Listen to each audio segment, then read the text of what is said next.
ঘাট দুপাশে ঝাঁকুনি দিয়েই বেঁধে রাখা ছেলেটার বুকে তীর ছুঁড়ে দিল এক যুবক। ছেলেটার বুক থেকে গল গল করে রক্ত ঝরছে। পেছন থেকে রীতি চিৎকার করে উঠল। মেয়েটির কণ্ঠ শুনে দ্রুত কালো মুখোশটা পরে নিল যুবকটি। রীতি মুখে হাত দিয়ে থ মেরে রইল। এক পা দুপা করে পিছনে দৌড়ানোর জন্য যেতেই হাত ধরে নিল কেউ। গলার স্বর পরিবর্তন করেই বলল, নো মোর সাউন্ড। তবুও চেঁচানোর চেষ্টা করলো রিদি। যুবকটি মেয়েটাকে আরেকটু চেপে বলল, যা দেখেছো তা ভুলে যাও, না হলে তোমার অবস্থা খারাপ হবে। কথাটা ফিস ফিস কণ্ঠে বলে ঘাড়ের দিকে বিশেষ কায়দা করে চাপ দিল। মুহূর্তেই যুবকটির বুকে ঢলে গেল হৃদি নামের কন্যাটি। যুবকটি ধীর কণ্ঠেই বলল, স্টুপিড গার্ল, এর জন্য তোমাকে অনেক পস্তাতে হবে। 2 ঘন্টা পর জ্ঞান ফিরে হৃদির। মাথাটা কেমন ঝিম ধরে আছে, ঘাড়ে প্রচণ্ড ব্যথা। কি হয়েছে তৎক্ষণাৎ মনে করতে পারল না। ধীরে ধীরে উঠে জামা পরিষ্কার করে লাইব্রেরিতে চোখ বুলালো। উপন্যাসের প্রতি ভীষণ ঝোঁক মেয়েটির, সেই কারণে এখানে এসেছিল। তবে কি হলো ঠিক মনে পড়ছে না। পাশের ব্যাগটা পড়ে আছে, সেটা খেয়াল হতে রীতি চমকে গেল। ব্যাগটা বুকে নিয়ে বলল, ইস, গেল রে, আমার সবগুলো আইসক্রিম শেষ। ব্যাগের চেন খুলে মেয়েটার মুখে করুণ ছাপের সৃষ্টি হলো। চোখে মুখে কেমন কান্না মিশে আছে। সবগুলো আইসক্রিম গলে জল হয়ে গেছে। আইসক্রিমের প্যাকেটগুলো হাতে নিয়ে হতাশ শ্বাস ফেলল ও। বান্ধবীর থেকে ট্রিট হিসাবে 5খানা আইসক্রিম হাতিয়েছিল, অথচ কপালে নেই এসব। মুখটা গোমড়া করে বাড়ির দিকে রওনা হলো ও। আইসক্রিমের শোকে পাগল না হয়ে যায়। শাওয়ার নিতে নিতে ঘাড়ে ব্যথা অনুভব করলো হৃদির। আয়নার কাছে গিয়ে ঘাড়ের দিকটা দেখে মেয়েটার কপালে বিন্দু বিন্দু ঘামের সৃষ্টি হলো। হাত পা কেমন ঠান্ডা হতে শুরু করেছে। লাইব্রেরির সেই দৃশ্য মনে হতেই বুকটা কেঁপে উঠল। পিছিয়ে গিয়ে দেওয়ালের সাথে হেলান দিয়ে বলল, কে ছিল সে, আর কাকেই বা আঘাত করলো? ছেলেটা বেঁচে আছে তো? অর্ণের মাথাটা কোলে নিয়ে বেশ যত্ন করে হাত বুলিয়ে দিচ্ছে সুফিয়া। এত যত্ন পেয়ে গদগদ হয়ে গেছে অর্ণ। সুফিয়া মৃদু হেসে বললেন, তা দাদু ভাই, আজকাল কি করা হচ্ছে? পড়াশুনো করছো তো? করি তো দাদি আম্মা। উম, বই নিয়ে তো বসো না একদমই। বসি, তুমি দেখো না। বয়স হয়েছে দেখে কি আমি কিছু বুঝি না? আমাকে মিথ্যে বলে কোনো লাভ নেই। উফ, দাদি আম্মা, তুমিও না। নেকা সুরে কথাগুলো বলে সুফিয়ার কোলে আবারও শুয়ে পড়ল অর্ণ। বিগলিত হেসে সুফিয়া চুলে হাত বুলিয়ে দিতে লাগলেন। প্রচণ্ড ভালোবাসেন নাতিকে, নিজের ছেলের থেকেও বেশি। তবে ছেলের জন্য মায়া হয় সুফিয়ার। অর্ণ কখনোই ছামাদের সাথে কথা বলে না। আগে অবশ্য বাবা ছেলের সম্পর্ক এমন ছিল না, তবে এখন এমনটাই হয়ে গেছে। সুফিয়াকে আনমনা হয়ে ভাবতে দেখে অর্ণ শুধায়, কি হয়েছে দাদি আম্মা? হ্যাঁ, কিছু বললে দাদু ভাই? হুম, কি ভাবছো তুমি? সুফিয়ার মুখোমুখি হয়ে কথাটা বলল অর্ণ। চিন্তিত মুখে সুফিয়া বললেন, সামাদের সাথে কখনোই কি কথা বলবে না তুমি? না। অর্ণের সহজ উত্তর শুনে হতাশ মুখশ্রী ভরে গেল সুফিয়া নামের বৃদ্ধাটির। নাতির মাথায় হাত বুলিয়ে দিয়ে তিনি বললেন, তোমার বাবা খারাপ নয় অর্ণ।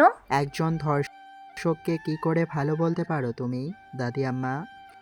তোমার ভুল এটা। দাদি আম্মা, আমি নিজের কানে শুনেছি এসব কথা।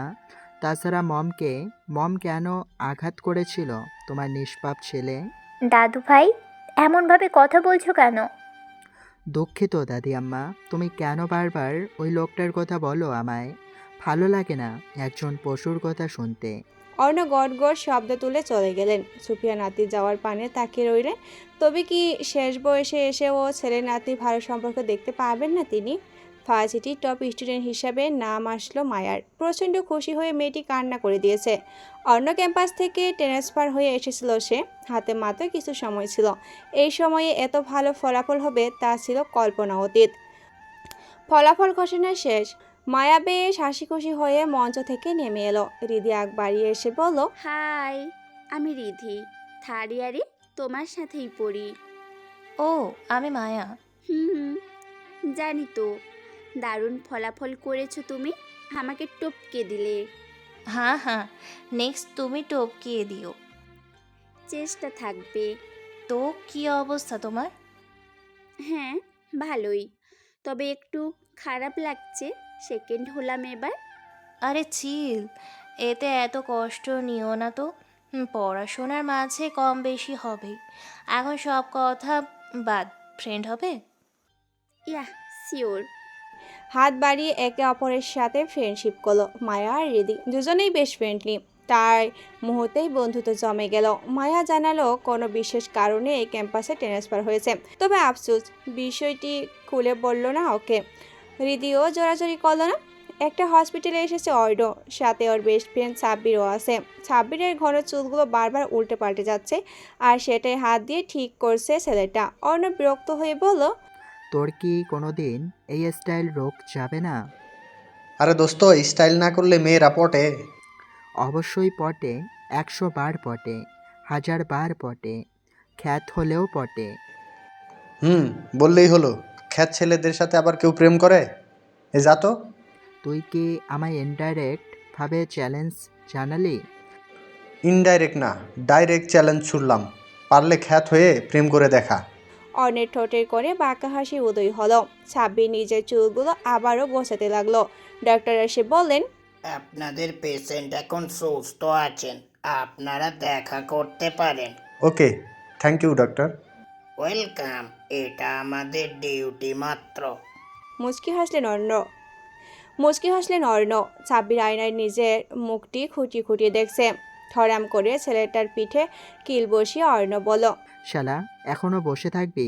আরে যা, আসছি, দেখি কাউকে লাইন মারার জন্য পাই কিনা।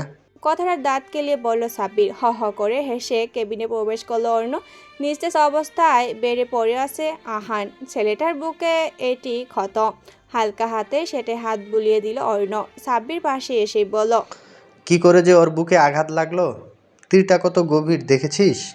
হুম, খুব যত্ন নিয়ে আঘাত করা। সাব্বির বেশ বৃষ্টি ভাষায় গালি প্রদান করলো। অর্ণ দীর্ঘশ্বাস টেনে বলল, ডক্টর ঘুমের ইঞ্জেকশন দিয়েছেন, এত চেঁচামেচি করিস না। এখন ওর জন্য ঔষধ নিয়ে আয়। হুম, আর শোন, বল। আঙ্কেল আন্টি যেন কিছু না জানে। বলবি 1 সপ্তাহ আমার সাথেই থাকবে আহান। আচ্ছা, তবে রিস্ক হয়ে গেল না বিষয়টা? তোর বাবা জানলে? কতটা বার বলবো ওই লোকটার কথা আমাকে বলবি না? অর্ণের মুহূর্তে রাগ হয়ে যাওয়াতে কোনো উত্তর করল না সাব্বির। ধীর পায়ে বেরিয়ে পড়লো ঔষধ আনার উদ্দেশ্যে। অর্ণের ঠোঁটের কোণে তাচ্ছিল। আহানের মাথায় হাত বুলিয়ে শান্ত স্বরে বলল, ঘুমা দোস্ত, শান্তিতে ঘুমা। চারপাশে কেমন রহস্য গন্ধ পাচ্ছে আতাউর। লোকটা বেশ চিন্তিত। শহরে মাফিয়ার আনাগোনায় ওনার রাতের ঘুম হারাম করে দিয়েছে। অপর মহল থেকে বারবার চাপ ক্রিয়েট করা হচ্ছে। 2 দিন আগে একজন এসআইয়ের উপর হামলা চালানো হয়েছে। লোকটা এখন শেষাশয়ী। বুকের ভিতরে কেউ নির্মমভাবে পাপি কথাটা লিখে দিয়েছে। আশ্চর্যজনকভাবে লোকটা সম্পূর্ণ ভালো মানুষ। রেকর্ড অনুযায়ী তেমন খবরই আছে ওনার কাছে। আবারও ফোনটা বেজে উঠল। থরবড়িয়ে উঠলেন তিনি। ফোনটা রিসিভ করতে উপাস থেকে কর্কশ কণ্ঠে সামাদ বলেন, আপনারা সরকারের টাকায় বসে বসে খাচ্ছেন শুধু, অথচ কাজের বেলায় অষ্টরম্পা। দুঃখিত স্যার, আমরা চেষ্টা চালাচ্ছি। আপনার চেষ্টা দেখে আমি পুলকিত মিস্টার আতুর। স্যার, খুব দ্রুত তার সন্ধান মিলবে আমাদের। আর সমস্ত কিছুই একটা রহস্য কেমন। রহস্য থাকবেই। কাইন্ডলি কাজকে প্রাধান্য দিন। হাই উইশ একটা সফলতা দিবেন আমাদের টিমকে। অবশ্যই স্যার। ফোন রেখে চিন্তিত ভঙ্গিতে বসে রইলেন সামাদ। সত্যি তো রহস্যময় একটা কেস। মাফিয়া নামটা পুরো দেশে ছড়িয়ে গেলেও এর সূত্রপাত ধরা ছোঁয়ার বাইরে। কলিং বাজতেই দরজা খুলে দিল অর্ণ। সামাদ মুচকি হেসে ছেলেকে বলেন, কেমন আছো অর্ণ? কোনো রকম প্রতিক্রিয়া করল না অর্ণ। সামাদ বেশ কষ্ট পেলেন। হাতে থাকা কাপটা ডিভানে রেখে আরাম করে বসলেন। অর্ণ এক পলক তাকে চিৎকার করে বলতে লাগলো। সুপয়া ধীরে পায়ে আসতেই অর্ণ বলল, আমি ফার্ম হাউসে যাচ্ছি দাদি আম্মা, তুমি নিজের খেয়াল রেখো। অর্ণ বাবা, তুমি? দাদি আম্মা, ওনাকে আমার নাম নিতে নিষেধ করুন। ধর্ষক আবার পুলিশ কর্মকর্তা। সি, একজন খুনির মুখে আমি আমার নাম শুনতে চাই না। এই কি বলছো দাদু ভাই? ও তোমার বাবা হয়, বাবার সাথে এমন ব্যবহার করে কেউ? বাবা, এ তো এক যা। গালি প্রদান করতে গিয়েও কোনো এক বল বাধা সাজলো অর্ণের মুখে। সোফিয়া হতাশ হয়ে তাকে রইল। সামাদ মাথাটা নিচু করে আসেন। সোফিয়ার বুকটা ভারী পাথরের নিচে পড়ে ক্ষত হতে লাগলো। অর্ণ চলে যেতেই সুফিয়া বললেন, সত্যিই কি ধর্ষক আমার ছেলে? পানি গ্লাস বাড়িয়ে দিল আহান। বুকে প্রচণ্ড ব্যথা। গ্লাসটা নাকচ করে দিল অর্ণ। আহান বুকে হাত রেখেই বলল, আবার রাগ করেছিস তুই? রাগ করারই কথা হান। আঙ্কেলকে ভুল বুঝেছিস তুই। স্টপ আহান, আমি নিজ কানে শুনেছি আমারই আন্টিকে উনি ঘৃণা হচ্ছে আমার। তাছাড়া আমার মমকে আঘাত করেছেন, এটা আমি নিজের চোখে দেখেছি। সেই কারণেই মম নেই আজ। আহানের দিকে ভেজে নয়নে তাকে রইল অর্ণ। ছেলেটার জন্য বড্ড মায়া হয় আহানের। অর্ণ মাথা চেপে ধরে বলল, আজ 6 বছর ধরে আমি পৃথিবীর সব থেকে অসহনীয় যন্ত্রণা অনুভব করে যাচ্ছি। জানি না কোন পাপের শাস্তি আমায় পেতে হলো। কষ্ট পাস না দোস্ত। কি করি বল? আর কি করব আমি? এখন তো নিজেকে রাস্তার কুত্তা মনে হয়। বাড়িতে শান্তি নেই, আমি থাকছি না এখানে। হোয়াট রাবিশ, থাকবি না মানে? কোথায় যাবি? ভার্সিটি চেঞ্জ করব, সাথে তোরাও যাবি। সে না হয় যাব, তবে এর বাইরে আর কোনো কারণ আছে? অর্ণের ঠোঁটের কোণে স্মিত হাসি উদয় হলো। আহান বোঝে না এই ছেলেটার হুটহাট মুড কি করে বদল হয়। একটা পাজেল নিয়ে মিলাতে লাগলো অর্ণ। আহান বলল, are you okay Arna? Yeah, I am fine. শহরের দক্ষিণ প্রান্তে ভার্সিটি আছে না, সেটাতে সমস্ত ব্যবস্থা করতে হবে। আমরা 3 জনই যাব সেখানে, আর সেটা অবশ্যই ছদ্মবেশে, যেন কাকপক্ষীও বুঝতে না পারে। বুঝবে না কেউ। বলে ফিসেল হাসলো আহান। ছেলেটার মাথায় চুল এলোমেলো করে দিয়ে বুকে হালকা করে খুশি দিল। ব্যথায় কুঁককে উঠল আহান। অর্ণ বলল, উফ, সরি। জুতো মেরে গরুধান।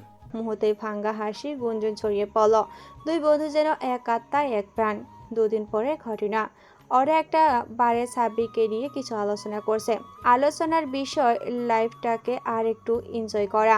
এই যে সেদিন সাব্বির বলল ক্ষেত হলে নাকি মেয়ে পড়ে না, মূলত সেই বিষয়কে কেন্দ্র করে ওদের কথাবার্তা। অর্ণ মূলত এই খেলার প্রধান চাল। ক্ষেত সেজে প্রেমের ফাঁদ রটাবে ও।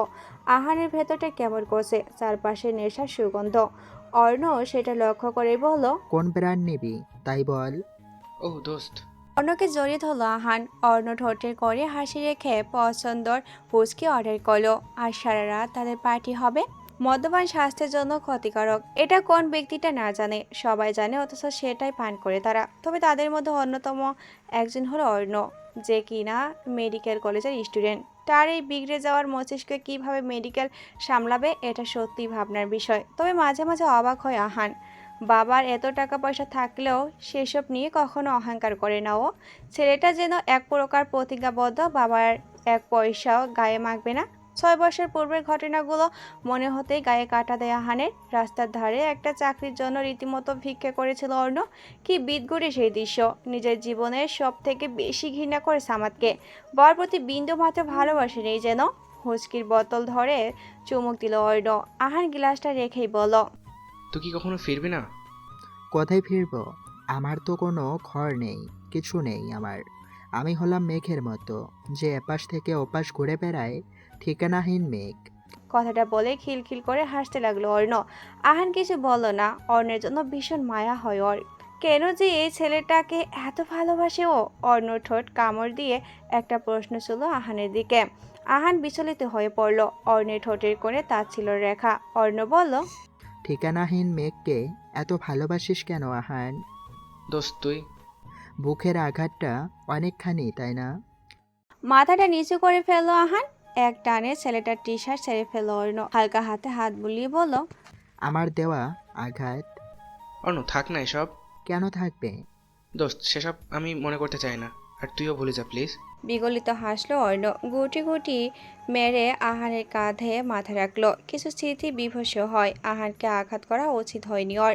তবে সে সময় মাথা গরম ছিল প্রচুর। আহান হালকা স্বরে বলল, হাজার হোক পূরব তোর ভাই, ওকে আঘাত করাটা। হুশ, এখানেই থেমে যা। পূর্ব আমার ভাই না, বরং আমার বাবার কলঙ্ক। বাবা শব্দটি উচ্চারণ করে কেমন যেন হয়ে গেল অর্ণ। আহানের দিকে তাকিয়ে মলিন হেসেই বলল, মাঝে তুই কেন এলি হান? খুব যত্ন নিয়ে আঘাত করেছিলাম ওকে, কিন্তু তুই এসে সেই আঘাতটাকে বুকে নিয়ে নিলি। তবুও তো পূরবকে আঘাত করেছিস তুই। আফসোস ছেলেটা এখনো হসপিটালে। তোর জন্য বেঁচে গেল। অর্ণ একটা কথা বলবো? বল। আপন মানুষদের আঘাত করিস না আর। বিরক্ত নিয়ে তাকালো অর্ণ। আহানের থেকে কিছুটা সরে এসে বলল, ভয় পেলে চলে যেতে পারিস, আমি তোকে ধরে রাখবো না। দোস্ত আমি সেটা মিন করিনি। অনেক রাত হয়েছে, তোর বুকের ক্ষতটা কাঁচা, ওষুধ খেয়ে ঘুমিয়ে পড়। আহান কথা বাড়ল না, চুপচাপ চুপচাপ নিজের বর্ধাকৃত রুমের দিকে প্রস্থান করলো।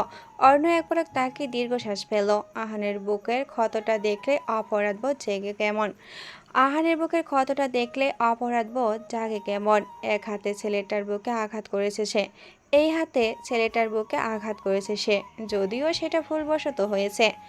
মায়ের সাথে হাসতে হাসতে ভার্সিটিতে প্রবেশ করছে রিদি। ঠিক তখনই দেখতে পায় মোটা ফ্রেমের চশমা চোখে দিয়ে গেট দিয়ে প্রবেশ করছে একটি ছেলে। মায়ার ভুরু কুঁচকে গেছে। রিদিও কিছুটা অবাক হয়, ছেলেটা বারবার ব্যাগ টানছে। তা দেখে অনেকেই হেসে চলছে। কিছু চুলের তেল মাখানো। মায়া রিদির দিকে তাকিয়ে বলল, তুমি যাও, আমি আসছি। ওকে। রীতি চলে গেল। মায়া এক পা দুপা করে অর্ণের দিকে এগিয়ে গেল। ছেলেটার ভরাট মুখ দেখে মায়া যেন মায়ায় পড়ে গেল। রীতি দূর থেকে দেখে কি মনে করে যেন আবার চলে এলো। চশমাটা ঠিক করে অর্ণ বলল, 3rd ইয়ারের ক্লাস কোন দিকে আপা? আপা। আপার শব্দটা শুনে মায়ের ইচ্ছা হলো অর্ণের গালে ঠাস করে চড় বসিয়ে দিতে। তবে নিজের মনের সেই ভাবনাটাকে ফেলে দিয়ে বিরক্ত নিয়ে বলল, আসো আমার সাথে। আর আপা কি ভাষা? কেন আপা? হোয়াট রাবিশ ইডিয়েট, আমরা সেম ব্যাচ। আর আপা কোন কালের ল্যাঙ্গুয়েজ? গাইয়া গাইয়া ভাব কেন তোমার? চেহারা তো মাশাল্লাহ। দাঁত কেলিয়ে হাসলো অর্ণ। ওর এমন উদ্ভট স্বভাব দেখেই মায়া বলল, তুমি কি মানসিক হসপিটাল থেকে পালিয়ে এসেছো? হুম। কি? চমকিত কণ্ঠেই বলল মায়া। অর্ণের বেশ মজা লাগছে। মাথা চুলকে বলল, ইয়ে না, মানে আমার এই গ্রামের সবাই তাই বলে, তাই বললাম। হুম। আশ্চর্য। মায়া আর পিছু পিছু প্রবেশ করলো অর্ণ। রিদিকে দেখে একটু চমকালো না, বরং ঠোঁটের কোণে রহস্যময় একটি হাসি ঝুলিয়ে রাখলো। যদিও সেই অদৃশ্য হাসিখানা কেউ দেখতে পেল না। রিদির পাশে এসে ধপ করে বসলো মায়া। ওয়াটার বোতল থেকে পানি নিয়ে তা পান করলো। রিদি বলল, ছেলেটা কে চেনো? হুম, তবে গাইয়া টাইপ, কেমন যেন অদ্ভুত। ও। ক্লাসের স্যার আসলেন। সকলে দাঁড়িয়ে সম্মান জানালেন। স্যার অ্যাকাউন্টিং পড়ানো শুরু করলো। যার আগা মাথা কিছুই বুঝতে পারলো না অর্ণ। মেডিকেল স্টুডেন্ট হয়ে কি করে অ্যাকাউন্টিং বুঝবে? মায়া পিছনে তাকিয়ে হকচকে উঠল অর্ণ। মায়ার দৃষ্টিতে কেমন যেন মায়া রয়েছে। অর্ণ নিজেও কেমন যেন খটকার মাঝে পড়ল। মায়া এক ফালি হাসল। অর্ণ হেসে হাসিটা গ্রহণ করে বইয়ের দিকে নজর দিল। ব্যাগে থাকা ফোনটা ভাইব্রেট হচ্ছে। অর্ণ অনিচ্ছা থাকা সত্ত্বেও ফোনটা রিসিভ করলো। কানে থাকা ছোট্ট হেডফোনটা অন করে দিল। ওপাশ থেকে আহান বলল, দোস্ত কোন জায়গায় ফেললি আমায়? সায়েন্সের কিছুই বুঝি না আমি। আরে আমিও তো অ্যাকাউন্টিংয়ের আগামাথা বুঝি না। বসে থাক, কিছুদিনেরই তো বিষয়, তারপরই চলে যাব। একটা মেয়ে পটাবো ব্যাস। একটা মেয়েই কিন্তু। আরে হ্যাঁ, একটাই জাস্ট। অলরেডি একটাকে কেমন যেন লাগছে। দ্রুত পটা, না হলে আমি শেষ হয়ে যাব। আরে থাম তো তুই, রাখ এখন। কল কেটে দিল অর্ণ। ছেলেটা লক্ষ্য করলো মায়ার দৃষ্টি কেমন চারপাশে ঘুরপাক খাচ্ছে। অদ্ভুতভাবে দেখছে ওকে। মনটা কেমন কুগাইছে। ছেলেটার কপালে সরু ভাঁজ বলল, মায়াকে শুধু মায়াই নাকি রহস্যময়ী মায়া? ক্লাস শেষে রিদির দিকে আর চোখে তাকালো অর্ণ। মূলত রিদির জন্য এই ভার্সিটির ছদ্মবেশে এসেছে। তবে মেয়েটা কেমন যেন অতিরিক্ত স্বাভাবিক, আর মায়া অতিরিক্ত অস্বাভাবিক। দুজনকেই কেমন যেন লাগছে ওর। আনমনে হেঁটে যাচ্ছে করিডোর দিয়ে। কখন রিদির উপরে এসে পড়লো খেয়ালই নেই। ধাক্কা দিয়ে অর্ণকে ফেলে দিল রিদি, যার ফলে সকলে হাসাহাসি করছে। বেশ অপমান বোধ করলো অর্ণ। মাথাটা নিচু করে নিজের রাগকে প্রশমিত করলো। এই মেয়েটাকে একটা শাস্তি দিতেই হবে। এই, তুমি কি চোখে দেখতে পাও না? স্যার, আমি আসলেই চোখে কম দেখি। চশমাটা কেমন যেন ঝাপসা হয়ে গেছে। এতক্ষণ রাগে কণ্ঠে কথা বললো। এবার রিদির খারাপ লাগা শুরু হলো। মায়া এসে পাশে দাঁড়ালো। রিদিকে টান দিয়ে একটু সরিয়ে নিল। ব্যথিত কণ্ঠে রিদি বলল, একটু বেশি বেশি করে ফেললাম। আরে কিসের বেশি বেশি, সব ঠিকঠাক। ওকে কেমন যেন লাগছিল আমার। কিন্তু ছেলেটাকে সরলই মনে হচ্ছে। আমারও তাই মনে হলো। আচ্ছা আসো আমরা যাই।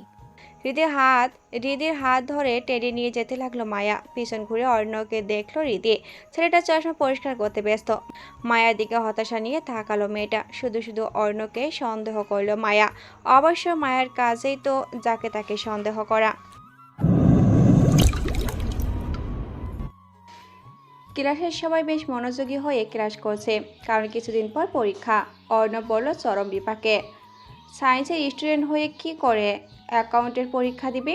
এইদিকে আহান তো যায় সায়েন্সের ক্লাস করতে বেশ বেগ পেতে হচ্ছে ওকে। ব্রেক টাইমে টেবিলের উপর মুখ গুজে দিয়ে আহান বলল, আমার মাফ কর ভাই, আমি আর ক্লাস করতে পারবো না, শরীর কাঁপছে আমার। কী সব বলে আমার মাথার উপর দিয়ে যায়।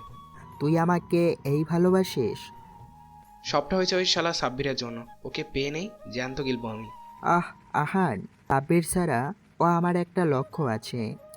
অন্য তুই কি কোনোভাবে সেদিনের ওই মেয়েটাকে? হুড়োকুচকে করে অর্ধেক কথা বলল আহান। অর্ণের ঠোঁটের কোণে বাঁকা হাসি। আহানের বেশ খারাপ লাগলো। গলায় মৃদু জোর এনেই বলল, দেখ অন্য মেয়েটা ভালো, তাছাড়া তোর মুখ তো দেখেনি, তবুও কেন শাস্তি দিবে ওকে? সেটাই। তবে অর্ণ যা বলে তাই করে। আচ্ছা ঠিক আছে, শাস্তি দিবি ভালো কথা, কিন্তু কোনোভাবে প্রেমের ফাঁদে ফেলিস না প্লিজ। অর্ণ পূর্ণ দৃষ্টিতে তাকালো। আহান বলল, মেয়েটা সত্যিই ভালো। কিরে ভাই, প্রেমে পড়ে গেলি নাকি? তেমনটা নয়, দেখ তোর সাথে কোন কাজটা করি না আমি, তবে তুই যখন ভালো কাউকে। কথার মাঝে আহানকে থামিয়ে দিল অর্ণ। ছেলেটার চেয়ার শক্ত হয়ে গেল, কপালের রোগ স্পষ্ট। টেবিলটা খামচে ধরে চাপার রাখ নিয়ে বলল, ভুলই হয়, আর আমার কাছে ভুলের কোনো ক্ষমা নেই। আর ওরা নিরাপদ। আচ্ছা, মেয়েটার কথা বাদই দিলাম, তবে পূর্বকে কেন বাঁচালি তুই? ওকে কোন দিক থেকে নিরাপদ মনে হয়? শালা হারামির বাচ্চা ওই পূর্ব। অন্য এগুলো কেমন ভাষা? আহানের প্রতিবাদে তাচ্ছিল্য হাসলো অর্ণ। চাপা হাসির গুঞ্জন ফেলে বলল, সবাই এক। ব্যথিত হলো আহান। অর্ণের হাতটা ধরতে তা ছাড়িয়ে দিল ছেলেটা। এক মুহূর্তের জন্য চোখ বন্ধ করে বলল, পূর্বর বিষয়ে খোঁজ নিয়ে দেখ, কার সাথে বিছানা মাতাতে ব্যস্ত। ওর মতো লাফাঙ্গার দুটো নেই। আর ফার্দার ওকে আমার ভাই বলে সম্বোধন করবি না, কারণ সামাদ চৌধুরীর পাপও ও বুঝলি, কলঙ্ক ও। অর্ণ চলে গেল। টেবিলে হাত রেখে তাতে মাথা গুঁজে দিল আহান। ছেলেটার মনে একটুও শান্তি নেই। ক্লাসে বারবার মায়া অর্ণর দিকে তাকাচ্ছে। অর্ণ এবার খুব বিরক্ত হলো। মেয়েটার দৃষ্টিতে প্রেম কম, সন্দেহ বেশি। এ কেমন মায়া? ক্লাসে টিচার প্রবেশ করার ধ্যান থেকে বেরিয়ে আসলো অর্ণ। চশমাটা ঠিক করে বই নিয়ে বসলো। স্যার সবাইকে বুঝিয়ে বলেন, স্টুডেন্ট, খুব দ্রুত একটি প্রতিযোগিতার আয়োজন করা হবে। ক্রিকেট ম্যাচ হবে। ক্লাস বনাম ক্লাস। তোমাদের জন্য রইল শুভকামনা। কে কে অংশগ্রহণ করবে নামের তালিকা জমা দিও। Okay sir. সবাই একযোগে বলে উঠল। চাপা উত্তেজনা ভরে গেছে ক্লাস। তবে সামনে পরীক্ষা রেখে ম্যাচ দেওয়াটা উচিত হয়নি। হতাশ শ্বাস ফেল অর্ণ। রিদি এসে বলল, একটা কথা বলবো? জি বলুন। তোমাকে কোথায় যেন দেখেছি মনে হচ্ছে। থক করে উঠল অর্ণের মন। রিদি ওকে চিনে ফেলে না তো? প্রসঙ্গ স্বাভাবিক করতে অর্ণ বলল, হয়তো রাস্তায়। হতে পারে। এনিওয়ে, তুমি এত চুপচাপ কেন থাকো শুনি? হুম। আর তাছাড়া এই যুগে এসে কোনো ছেলে ভার্সিটিতে চুলে তেল ইউজ করে আসে নাকি? আর তেল দিও না, কেমন কেমন যেন বোকা বোকা লাগে। জি। তুমি কি স্বল্পভাষী? বাক্যটি পিছন থেকে বলল মায়া। অর্ণ যেন কিছুটা ঘাবড়ে গেছে। মায়া বেশ খুঁটিয়ে দেখলো ওকে। ও হ্যালো, কোথায় হারিয়ে গেলে? জি আপা। রাগে দুঃখে মায়ার ইচ্ছে হলো অর্ণকে মেরে ফেলতে। একই ক্লাসে পড়ে ওকে আপা বলে সম্বোধন করে। হৃদি মুখ টিপে হাসছে। মায়া গট গট করে শব্দ তুলে চলে গেল। হৃদি এক পলক তাকিয়ে বলল, আমি যতদূর বুঝি, আর যাই হোক, তুমি বোকা নাও, তবে তেলের জন্য কেমন যেন লাগে। ও, তুমি আমাকে ইগনোর করছো? না তো। হতাশা ভরা শ্বাস ফেল হৃদি। এই কার পাল্লায় পড়ল ও? মায়ার জন্য এমনটা হচ্ছে। প্রতিটা ছেলেকেই সন্দেহ তালিকায় রেখে দিয়েছে। কি আশ্চর্য। বাসায় ফেরার সময় মায়ের সাথে কথা বলেছিল হৃদি। মায়ার দিকে পূর্ণ নজর ফেলে হৃদি বলল, আর কয় মাস থাকবে তুমি? বেশি নয়, 2 মাসের মতো। আসলে আমি বিগত বছরগুলো অনেক ভার্সিটি ঘুরেছি। সেখানে অনেকেই বাজে কাজের সাথে জড়িত, তবে মাফিয়া নয় কেউই। আমাদের টিম পাগল হয়ে খুঁজে চলেছে। এদিকে বলতে গেলে আমি নতুন জয়েন করেছি, তাই চাপটা বেড়েছে। বাট মায়া, আমার মনে হয় না ওই ছেলেটা এমন কিছু। I wish. আচ্ছা, আমি যাচ্ছি। হুম। রীতি চলে গেল। মায়া একটি গাছের ছায়ায় এসে দাঁড়ালো। কেন যেন অর্ণকে ওর সন্দেহ হয়, তবে অর্ণ যদি মাফিয়া হয় তবে জেসে আসবে কেন ওর কাছে। ফুটকারে বসে 2 প্লেট চাউমিন শেষ করে দিল সাব্বির। ছেলেটার গ্রসের খাওয়া দেখে হা হয়ে তাকিয়ে আছে আহারের মুখ। অর্ণ মুখ টিপে হাসছে। খেতে খেতে সাব্বির বলল, দোস্ত, তোরা আমাকে এত ভালোবাসিস, আগে কেন বলিসনি? জানিস এই খাবারে কি আছে? কি? পয়জন। সাব্বিরের মুখ থেকে ছিটকে পড়লো খাবার। গলায় কিছুটা আটকে গেল বোধহয়, যার বারবার গলায় হাত বোলাচ্ছে। ওর নাজেহাল অবস্থা দেখে গগন কাঁপিয়ে হাসতে লাগলো অর্ণ আর আহান। অর্ণের কাঁধে হাত রেখেই বলল, কি দিলি ভাই? এক কথাতেই সব শেষ? এটাই অর্ণ চৌধুরীর খেলা। রাগে দুঃখে উঠে গেল সাব্বির। আহান বাধা দিয়েই বলল, খাবার ফেলে রাখতে নেই, খেয়ে নে সাব্বির। হারামিরা, তোরা সব সময় এমন করিস। মানছি আমি বেশি খাই, তাই বলে এভাবে অপমান। আহ সাব্বির, এমন করছিস কেন? দেখ অর্ণ, আহান দীর্ঘশ্বাস ফেল। বন্ধু মহলটা বড্ড খাপছাড়া। একজন এক একটা রহস্যময় বার্তা নিয়ে থাকে। অর্ণ বেশ কষ্ট করে সাব্বিরকে বসালো। অন্যদিকে ফিরে খাবার খাচ্ছে সাব্বির। হঠাৎ করে অর্ণ বলল, রিদিকে কিডন্যাপ করতে হবে। কেন? কাজ আছে। সাব্বির খাবারটা পাশে রেখে দিয়েই বলল, তুই কি করতে চাচ্ছিস বলতো? রিদির অসম্মান। সাব্বিরকে থামিয়ে দিল অর্ণ। চোখ ছোট করেই বলল, আমি সেসব কিছু বলিনি, তবে রিদিকে নিয়ে যেন সমালোচনা পড়ে যায় সেটাই করব আমি। দোস্ত, রিদি তোর গার্লফ্রেন্ড লাগে? না, বোন? না। তাহলে এর মাঝে কথা বলবি না হার। সাব্বিরের দৃষ্টিতে হতাশা। আহার নিজেও বুঝতে পারছে না রিদিকে নিয়ে কেন এত সমস্যা অর্ণের। মেয়েটার দোষ একটাই, সেদিন ফুল সময়ে লাইব্রেরিতে এসে পড়েছিল। খাবারের বিল মিটিয়ে দিল অর্ণ। চুপি চুপি আহানকে কিছু একটা বলতেই সাব্বির বলল, কি বললি ওকে? তোকে কেন বলবো? অর্ণব, আমি কিন্তু তোর ডান হাত। এক্স্যাক্টলি। ডান হাত কি করবে বাম হাত জানবে না, আর বাম হাত কি করবে ডান হাত জানবে না। তুই কখনো আমাকে বন্ধু ভাবিস না। সাব্বিরের গোমরা মুখ থেকে বেশ মজা পেল অর্ণ। ইশারা করে চলে গেল আহান। সাব্বিরের কাঁধে হাত রেখে অনেকটা পথ আসলো। ঠিক তখনই চোখ গেল রাস্তায় দাঁড়িয়ে থাকা মায়ার দিকে। কারোর সাথে কথা বলছে। বাঁকা চোখে তাকালো অর্ণ। মায়া নিজেই মায়া। আশ্চর্যজনকভাবে মায়াকে ওর কারো মায়ায় পড়তে হবে, আর তা হলো অর্ণের মায়ায়। কথা কমপ্লিট করে পিছন ঘুরতেই আড়ালে চলে গেল অর্ণ। সাব্বির এক পলক তাকিয়ে অর্ণকে খুঁজে পেল না। কণ্ঠটা পরিষ্কার করে যেই না ডাকবে তখনই ফিস ফিস করে অর্ণ বলল, মায়া এখানে। চুপ হয়ে গেল সাব্বির। ভাবটা এমন যেন কেউ ছিলই না ওর সাথে। মায়া চলে যেতে অর্ণ বেরিয়ে আসলো। সাব্বির বলল, মায়া পড়বে মায়ার, তবে হৃদির কি দোষ? ওর কোনো দোষ নেই, আর এটাই ওর দোষ। তবে খারাপ কিছু করিস না দোষ। আরে না, পাগল নাকি? এমনিতেও মেয়ে মানুষের প্রতি লোভ নাই আমার। ইস, জগতের কেউ বিশ্বাস করবে না এই কথা। মৃদু হাসলো অর্ণ। সাব্বিরের পিঠে কিল বসিয়ে বলল, প্রতারণা করার ফলস্বরূপ তাদের সাথে বাজে কিছু ঘটেছে, বাট হৃদির কোনো দোষ নেই, আর এই দোষেই ওকে শাস্তি দিব। সাব্বির চোখ পিট করে তাকিয়ে রইল। অর্ণ যদি আবার হিংস্র হয়ে যায় তবে রীতির কপালে দুঃখ আছে। আর মায়া তো ফেসে গেছে। এই মুহূর্তে নিজের প্রতি রাগ হচ্ছে সাব্বিরের। কেন যে চ্যালেঞ্জ ছুড়ল অর্ণকে? না হলে হয়তো মেয়ে দুটোকে এভাবে বিপদে পড়তে হতো না। অবশ্যই মায়ার বিষয়টা আলাদা। এই শোনো না, প্রতিদিন ভালোবাসার নতুন নতুন গল্প পেতে ও শুনতে চাইলে আমাদের আলোর ডায়েরি চ্যানেলটি সাবস্ক্রাইব করে পাশে থাকা বেল আইকনটি বাজিয়ে দিও, কেমন? সুফিয়ার মাথা টিপে দিচ্ছে অন্য। দাদির প্রতি প্রচণ্ড ভালোবাসা ওর, আর বাবার প্রতি ক্ষোভ। সুফিয়া আয়নাতে নাতিকে দেখে চলেছেন। একটা ভুল দৃশ্য বাবা ছেলের সম্পর্কটা কতটা খারাপ করে দিয়েছে। 6 বছর পূর্বে সেই দুর্ঘটনায় কত কিছু আড়াল হয়ে গেল। চোখ ভিজে গেল ওনার। চোখ মুছে বললেন, দাদু ভাই, তোমার চোখ মুখ কেমন কেমন লাগছে? কেমন লাগছে দাদি আম্মা? শুকনো আর মনমরা। এমনিতেই, আজ একটা কাজে যাব তো তাই। হুম, মনে হচ্ছে কিছু নিয়ে চিন্তিত তুমি।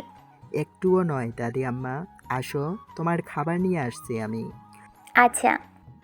অর্ণ চলে যেতেই বালিশের নিচ থেকে ছবি বের করলো সুফিয়া।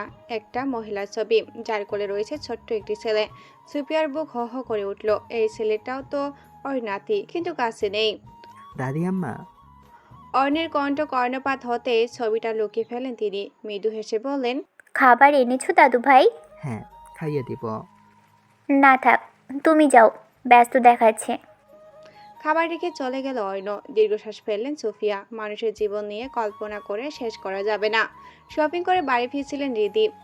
ঠিক তখনই কালো গাড়ি এসে থামলো অর্ণিকর। ভুরুকুটি করে তাকালো মেয়েটি। তবে কিছু বোঝার পূর্বেই টেনে গাড়িতে তুলে নিল ওকে। হঠাৎ আক্রমণ হওয়ার কারণে প্রতিবাদের সুযোগও হয়নি ওর। তবু চেঁচানোর চেষ্টা চালালো।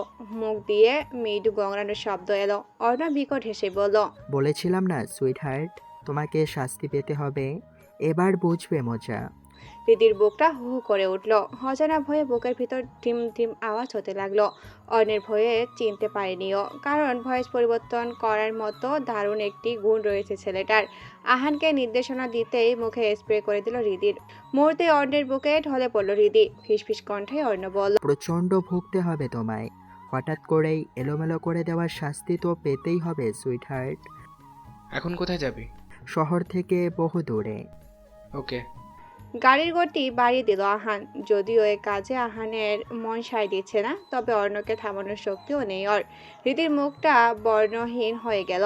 বোতল থেকে একটু পানি নিয়ে মেয়েটার মুখে হালকা করে মুছে দিল। ছোট বাচ্চাদের মতো করে আছে হৃদি। প্রচন্ড হাসি পেল অর্ণের। মেয়েটার কপালে কপাল ঠিকই বলো। বাচ্চাদের মতো দেখতে হলে কি হবে? আমি শাস্তি কমাবো না বেবি। শহর থেকে দূরে একটি জঙ্গলের কাছে গাড়ি থামালো আহান। অর্ণ কখনো ভূতের ভয় পায় না, তবুও আহান বলল, আমি থাকি? না। গাড়িটা অন্তত থাক। হুম, যদি কোনো বিপদ ঘটে? ঘটবে না। কিন্তু ভাই। বললাম তো, যা। কথা বাড়ালো না আহান। গাড়ি ঘুরিয়ে চলে গেল। হৃদিকে কোলে নিয়ে জঙ্গলের ভিতরে হাঁটা শুরু করলো অর্ণ। ঠান্ডা এক হাওয়া এসে ওর মুখে স্পর্শ করলো। হঠাৎ ভালো লাগার ছেয়ে গেল পুরো শরীর। হৃদিকে আর একটু চেপে ধরল অর্ণ। এত নিষ্পাপ মুখ দেখলে ভয় কাজ করে কখনো? খড়ের বিছনায় হৃদিকে শুয়ে দিল অর্ণ। ফিসেল হাসিতে রাঙা ওর মুখ। মেয়েটার সুন্দর মুখশ্রীতে ধীরে ধীরে ফু দিল। মেয়েটা এখনো জ্ঞানহীন। আশেপাশে জলাশয় নেই বললেই চলে। তাছাড়া এই ছোট্ট কুটিটা নেহাতে শখের বসে তৈরি করেছিল অর্ণ। নিজের সকল দুঃখ হতাশ ধামাচাপা দেওয়া হয় এখানে বসেই। আধ ঘন্টা পর চোখ পিট পিট করে তাকালো হৃদি। সতর্ক হয়ে গেল অর্ণ। মুখের মাস্কটা পরে নিল। হৃদির কাছে এলো। মেয়েটা মাথা চেপে বসে আছে। অর্ণ বলল, ঘুম কেমন হলো সুইট হার্ট? আপনি আপনি কে? ভুলে গেলে জান, আমি তোমার একমাত্র প্রেমিক। কি বলছেন? কি এসব? আর এটা কোথায়? তোমার শ্বশুর বাড়ি। কথাটা বলে হ হ করে হাসতে লাগলো অর্ণ। হৃদি এখনো পূর্ণ জ্ঞানে নেই। অর্ণ এগিয়ে এলো। মেয়েটার হাতটা স্পর্শ করতে আগুনের গলার মতো জ্বলে উঠল যেন। স্পর্শ করবেন না আমায়। তোমাকে স্পর্শ করার জন্যই তো নিয়ে এসেছি বেবি। দেখুন, আপনার মতলব কিন্তু খারাপ। এটা তো জানি আমি। মাথাটা চেপে ধরে রাখলো হৃদি। সব কেমন গলিয়ে যাচ্ছে। হৃদির এমন হাল দেখে বেশ লাগছে অন্যের। মুখ দিয়ে সুর বাজিয়ে বলল, চলো বেবি, কাজ শুরু করা যাক। কিসের কাজ? ভেঙে বলবো। দেখুন, আমাকে ছেড়ে দিন। সন্ধ্যা হতে চলেছে। আমার বাড়ির লোক চিন্তায় আছেন। উফ সুইট হার্ট, তুমি তো বড্ড বেশি কথা বলো। কথার মাঝে হৃদির বাহুতে স্পর্শ করল অর্ণ। মেয়েটার গা ঘিন ঘিন করে উঠল। চোখ ফেটে পানির অশ্রু নেমেছে। চাপা কান্না মিশ্রিত কণ্ঠেই বলল, কি দোষ আমার? কেন এভাবে তুলে নিয়ে এসেছেন? দয়া করে আমায় ছেড়ে দিন ছাড়বো না। প্লিজ। এসব ঢং করবে না একদম। আমি যা বলবো, যা করব তাই করবে তুমি। প্রচন্ড রাগ হলো হৃদির। হাত দিয়ে ধাক্কা দিল অর্ণকে। হঠাৎ ধাক্কায় পড়ে গেল অর্ণ। দাঁতে দাঁত চেপে নিজের রাগ সরবরণ করলো ছেলেটা। প্রচন্ড তেজ ওর। বিক্ষিপ্ত মন নিয়ে উঠে বসলো হৃদি।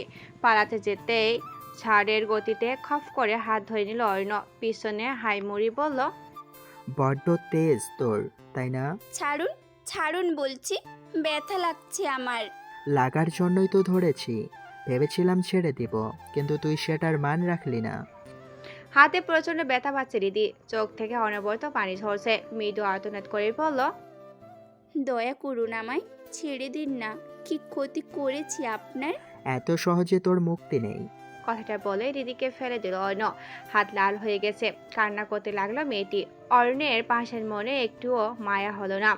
রিদির কান্নার শব্দে মাথা ধরে গেল অর্ণের। খুব রাগ হচ্ছে এখন, নিজেকে শান্ত রাখতে পারছে না কিছুতেই। মেয়েটার মুখে চাপ দিয়ে বলল, একদম কান্না করবে না, এসব নাটক বন্ধ করো। ব্যথা পেয়েছো তুমি, যত সব। রিদি নাক টেনে রীতি নাক টেনে কাছে। অর্ণ এবার হুমড়ি খেয়ে পড়ল। এক চুলের মুঠি ধরতে আর্তনাদ করে উঠল মেয়েটা। ওর হাত অর্ণের বাহুতে স্পর্শ করতে কেঁপে উঠল অর্ণ। রিদিকে ছেড়ে দিয়ে পিছিয়ে গেল। এবার ভালো করে তাকালো অর্ণ। রিদির মুখটা লাল হয়ে আছে, হাতের তালুর একটু নিচে বেশ ভালো রকম রক্ত জমাট বেঁধেছে। মায়া হলো ওর, হালকা পায়ে এগিয়ে গেল। রিদি ভয়ে কাঁপছে। অর্ণ মৃদু কণ্ঠে বলল, don't Cry, I am sorry, I am really sorry. পাশার মানুষের মুখ থেকে এমন কথা শুনে বিস্ময়িত চোখে তাকায় রিদি। কালো মাস্কের আড়ালে ছেলেটাকে দেখতে পেল না ও। অর্ণথির হাতে রিদির গালে স্পর্শ করলো। আমাকে স্পর্শ করবেন না একদম। রিদি ভেবেছিল আবারও ওকে আঘাত করবে, কিন্তু ওর ধারণা ভুল করে দিয়ে মসৃণ ভাবে ওর গালে হাত বুলিয়ে দিল অর্ণ। রিদির ভয় হচ্ছে, ভীষণ ভয়। অর্ণ বলল, রিয়েলি সরি, আমাকে রাগিও না আর। রাগ হলে মাথা কাজ করে না, কেমন? কে আপনি? মেয়েটার হঠাৎ প্রশ্ন থমকে গেল অর্ণ। চাপা কণ্ঠে আর একটু গাঢ় করে বলল, তোমার একদিনের বর। হোয়াট? মজা পেয়েছেন আপনি? এখন মজা করব। দেখুন, আপনি যদি কিছু করেন তো তো তো আমি আপনাকে মেরেই ফেলবো। ওয়েট, আমায় মারবে তুমি? আচ্ছা, বসে আছি, মারো। 5 মিনিট সময় দিলাম, যত পারো আঘাত করো, কিচ্ছু করব না। রিদি এক মুহূর্তে থমকে থেকে সত্যি সত্যি হাত দিয়ে কিল ঘুষি দিতে লাগলো ওকে। অর্ণ হাসতে হাসতে রসিকতার সুরেই বলল, মেরে ফেলবে নাকি? একদম মেরে দিব। কে আপনি? আপনার মতলব কি? সামান্য ঝুঁকলো অর্ণ। রিদি একটু পিছিয়ে যেতে এক হাতে জড়িয়ে ধরে কাছে নিয়ে আসলো। ছুটোছুটি করছে রিদি। অর্ণ ফিস করে বলল, এই ঘন জঙ্গলে একটা ছেলে একটা মেয়েকে কোনো কারণে নিয়ে আসতে পারে, সুইট হার্ট? এতক্ষণ পর সচকিত হলো রিদি। চোখে মুখে ছড়িয়ে পড়লো আতঙ্ক। অর্ণ আর একটু এগিয়ে বলল, কাম অন বেবি, লেটস। পুরো কথাটা শেষ করতে পারলো না অর্ণ। তার পূর্বে ভে করে কেঁদে উঠল রিদি। অর্ণ যেন আহাম্মক বনে গেল। এটা কোন স্টাইলের কায়দা? এই মেয়ে, হুশ, কাঁদো কেন? দেখুন, আপনি কিছু করলে আমি আত্মহত্যা করব। করো, নিষেধ করেছে কে? আশ্চর্য, আপনার পা ধরছি, আমাকে যেতে দিন প্লিজ। আগে পা ধরো। হৃদি হতাশার দৃষ্টিতে তাকালো। নেহাতে বিপদগ্রস্ত অনিচ্ছা থাকা সত্ত্বেও অর্ণের পা স্পর্শ করলো হৃদি। ফিক করে হেসে দিল অর্ণ। হাসতে হাসতে একদম হৃদির উপর ঢলে পড়ছে যেন। হৃদি হালকা করে ধাক্কা দিল, তবে কোনো কাজ হলো না। অর্ণ হাসতে ব্যস্ত দেখে এক ছুট লাগালো ও। অর্ণের কপালে ভাঁজ সৃষ্টি হলো। হৃদির পিছনে দৌড়াতে লাগলো। মেয়েটা ওড়না পড়ে আছে, সেদিকে আপাতত কোনো খেয়ালই নেই। এখন লক্ষ্য বেঁচে ফেরা। অর্ণ মাঝপথে এসে হারিয়ে ফেললো ওকে। চিৎকার করে বলল, রিদি, হু আর ইউ? দেখো, আমাকে রাগিও না, তাহলে কিন্তু ছাড়বো না। খাপটি মেরে রইল রিদি। চারপাশে চোখ বুলিয়ে অর্ণপথে হাঁটতে লাগলো অর্ণ। সুযোগটা কাজে লাগিয়ে ছুট লাগলো রিদি। হাওয়ার মতো এসে চাপটে ধরলো অর্ণ। ছেলেটার গা থেকে টপ করে ঘাম ঝরছে। রিদি ছোটাছুটি করছে দেখে অর্ণ শান্ত কণ্ঠেই বলল, ছেড়ে দিব, তবে এমনটা করবে না। শোনো, পালানোর চেষ্টা করলে বড় ক্ষতি করে দিব। ছেলেটার হঠাৎ শান্ত কণ্ঠ শুনে থমকে গেল রিদি। ছোটাছুটি বন্ধ করে দিল একদম। কোনো কথা না বলে রিদিকে কোলে তুলে নিল অর্ণ। মেয়েটা অবাক চোখে তাকিয়ে আছে। অর্ণ বলল, এভাবে তাকিও না, প্রেমে পড়ে যাবে। আপনার মুখই তো দেখলাম না। দেখা লাগবে না, এখন চুপচাপ থাকো। এতক্ষণ পর ওর খেয়াল হলো অর্ণের কোলে অবস্থান করেছে। পুনরায় চেঁচাতেই অর্ণ বলল, আর একটা শব্দ করলে ফেলে দিব, স্টুপিড। রীতি তবুও চেঁচানো শুরু করলো। সত্যি অর্ণ ওকে ফেলে দিল। এবার খুব জোরে চেঁচিয়ে উঠল মেয়েটি। প্রচন্ড ব্যথা পেয়েছে কিনা ফেল করে তাকে রইল অর্ণ। কাকে কিডন্যাপ করলো ও? আস্ত এক রাম ছাগল। মেয়েটির চুল টানছে অর্ণ। বারবার এমনটা করায় বিরক্ত হচ্ছে খুব, তবে মুখে কিছু বলার উপায় নেই। কস্টেপ দিয়ে আটকে রেখেছে মুখ, তার হাত বেঁধে রেখেছে। অর্ণ যেন ছোট করে বাচ্চা মেয়েটাকে সুসুই দিচ্ছে বারংবার। রিদি করের মধ্যে একটু সরে বসলো। অর্ণ চোখ রাঙিয়ে বলল, আর একটু দূরে গেলে প্রচণ্ড খারাপ কিছু হবে। রিদি মুখ দিয়ে শব্দ করছে। সে বোঝাতে চেষ্টা করছে, সব বোঝাও না বোঝার মতন করছে অর্ণ। রিদি আবার চোখ রাঙালো, তা দেখে হেসে কুটি কুটি অর্ণ। হাসতে হাসতে রিদির উপর পড়ে যাচ্ছে তো আবার ওর চুল টানছে। এতটা অস্বস্তিময় সময় কখনো যায়নি রিদির। খুব কান্না পাচ্ছে অর্ণ চোখ নামিয়েই বলল, খিদে পেয়েছে। খিদের কথা শুনে ভুলে যাওয়া খিদেটা চওড়া হয়ে গেল। মাথা ছাকালো রিদি। ওর এত উত্তেজনা দেখে ব্যাগ থেকে কাপ নুডলস আর গরম পানি বের করলো অর্ণ। পেটে যেন হামাগুড়ি খাচ্ছে ইঁদুররা। বিষয়টা লক্ষ্য করতে অর্ণ যেন ফান্দি আটলো। নুডলসের বক্স থেকে নুডলস খেতে লাগলো। ফেল ফেল করে তাকে রইল রিদি, অথচ দিচ্ছে না অর্ণ। এবার রিদি মুখ দিয়ে ডাকার চেষ্টা করলো, তবে অন্যদিক ফিরে খেয়ে চলছে অর্ণ। খিদের কারণে কান্না করে দিল রিদি। অর্ণ ঘুরে বলল, এমন পেটুক কেন তুমি? খেয়ে খেয়ে ফুলে গেছে। ওজন কত? কোলে নিতে গিয়ে আমার ঘাড়ের রক জেগে গিয়েছে। রিদির ইচ্ছা হচ্ছে অর্ণের মাথাটা ফাটিয়ে দিতে, কিন্তু কোনো উপায়ই নেই। অর্ণ হাসতে হাসতে ওর মুখের কাছে এলো। মুখ থেকে কষ্টে ফুলতে গট গট করে রিদি বলল, আপনি কি মানুষ? এমন অসভ্য কেন? একে তো ধরে নিয়ে এসেছেন, জানি না বাসায় কি পরিস্থিতি সৃষ্টি হয়েছে। এমনিতেই আমার অবস্থা খারাপ, তার উপর খাবারও দিচ্ছেন না। আর কত সহ্য করব আমি? মেরে ফেলার ইচ্ছে থাকলে মেরে ফেলুন। প্রতিটা কথা মনোযোগ দিয়ে শুনলো ও কানে তুললো না অর্ণ। রিদির মুখের সামনে খাবার নিয়ে বলল, হা করো। হাত খুলে দিন, আমি একাই খেয়ে নিব। না, পালিয়ে যাওয়ার ধান্দা। আমার ভালো লাগছে না এসব। কি ক্ষতি করেছি আপনার? কিছু করনি, এখন হা করো, নয়তো এটা ও পাবে না। রিদি বুঝলো এমন পাষাণ লোকের সাথে কথা বলে কোনো লাভ নেই, তাই হা করেই নিল। খুব যত্ন নিয়ে নুডলস তুলে দিল অর্ণ। রিদির চোখের করে জল চিকচিক করছে। ধীর কণ্ঠে অর্ণ বলল, কান্না করিও না, বি স্ট্রং।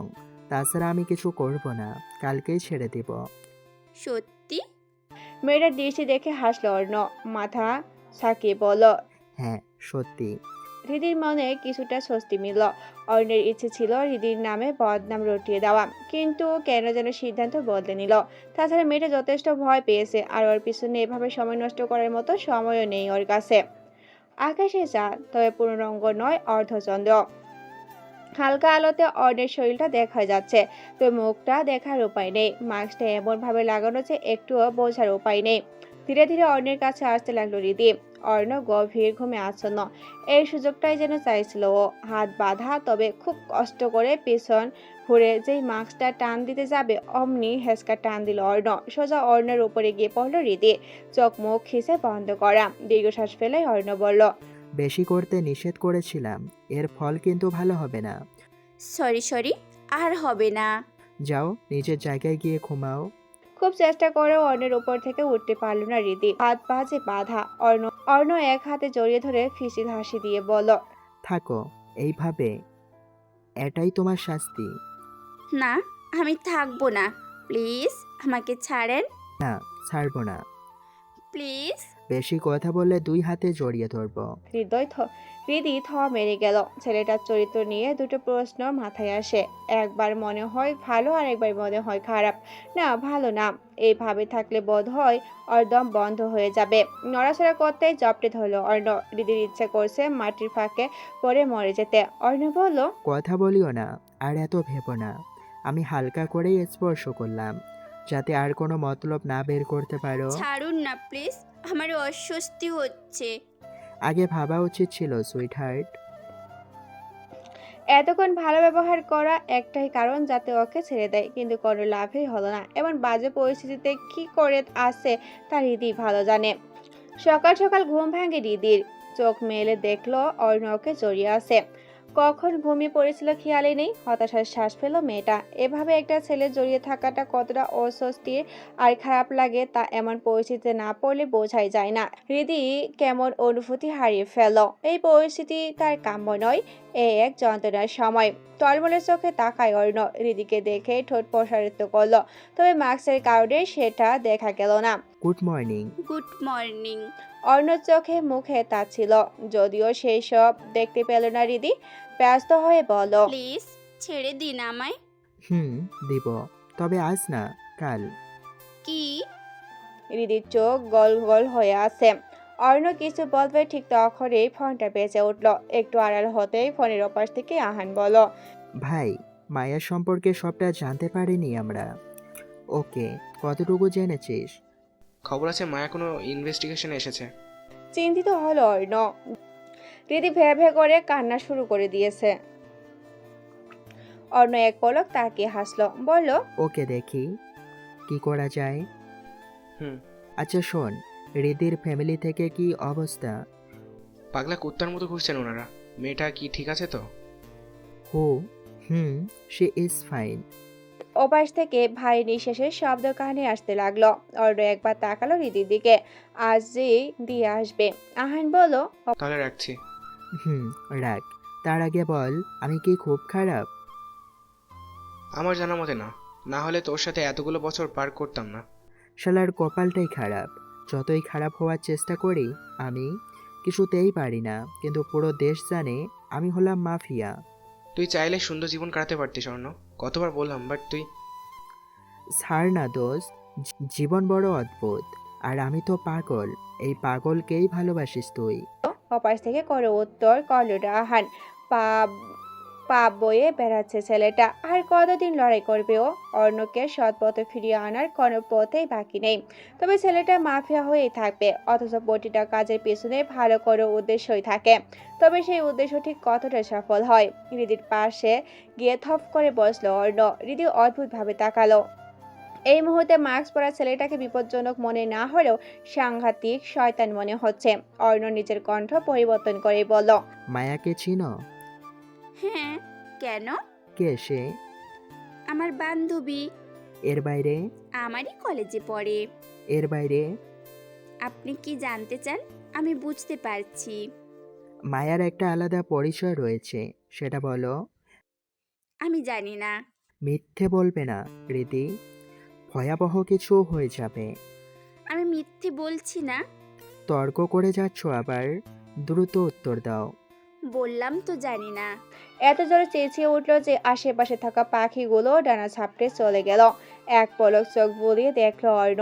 হৃদির গায়ে স্পর্শ করতে গিয়েও করল না। মেয়েটা বেশ চাতুরতার পরিচয় দিয়েছে। অর্ণ ধীর কণ্ঠে শুধালো, তুমি সত্যি জানো না মায়ার পরিচয়?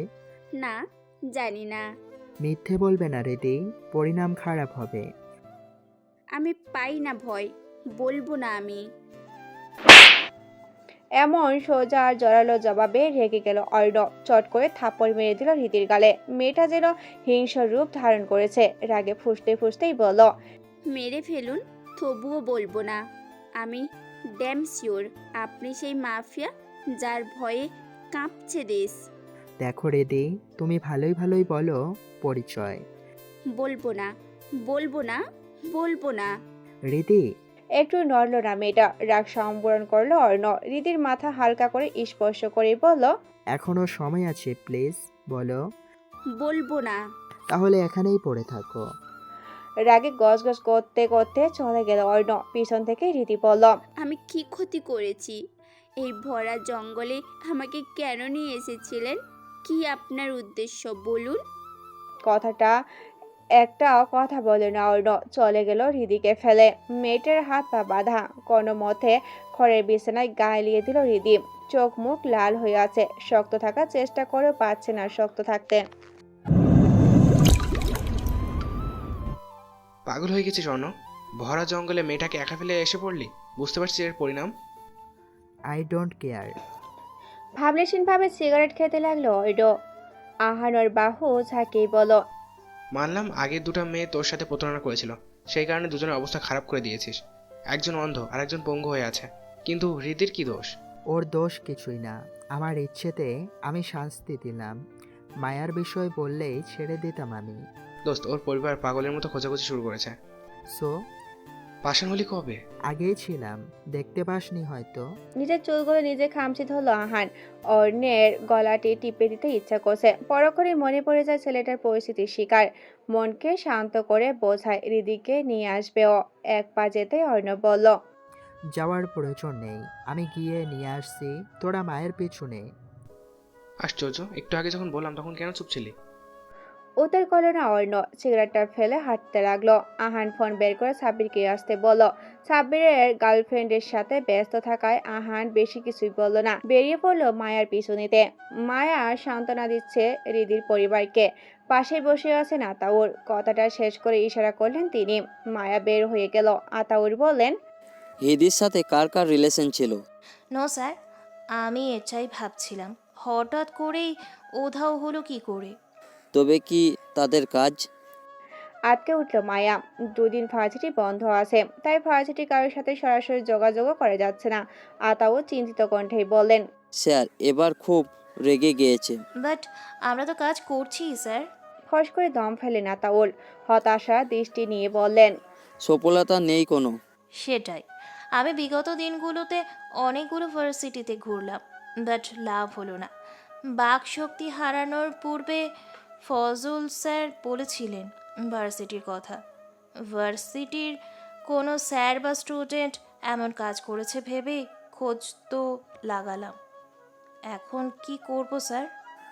জানি না মায়া, মাথা কাজ করছে না। ছামাদ একের পর এক কল করে যাচ্ছে, সবাই বলছে খোঁজ চলছে, কিন্তু সঠিক রেসপন্স নেই কোনো। এমত অবস্থায় ওনার ইচ্ছা করছে সব ভেঙে ফেলতে। সুফিয়া লেবু শরবত দিয়ে বললেন, এভাবে চিন্তা করিস না, পাগল হয়ে যাবি। আম্মা বুঝতে পারছো না, একটা মেয়ে নিখোঁজ, যা তা হতে পারে। আর তাছাড়া মেয়েটা আমার কাছের বন্ধুর মেয়ে। খোঁজ কর, তবে একটু সাবধানে বাবা। আমি চাই না আর কোনো ঝামেলা হোক। আম্মা, ফেল ফেল করে তাকিয়ে রইল ছামাদ। একটা মিথ্যা ওনার জীবনকে শেষ করে দিচ্ছে। একজনের পাপ হয়তো সবাইকে বয়ে বেড়াতে হচ্ছে।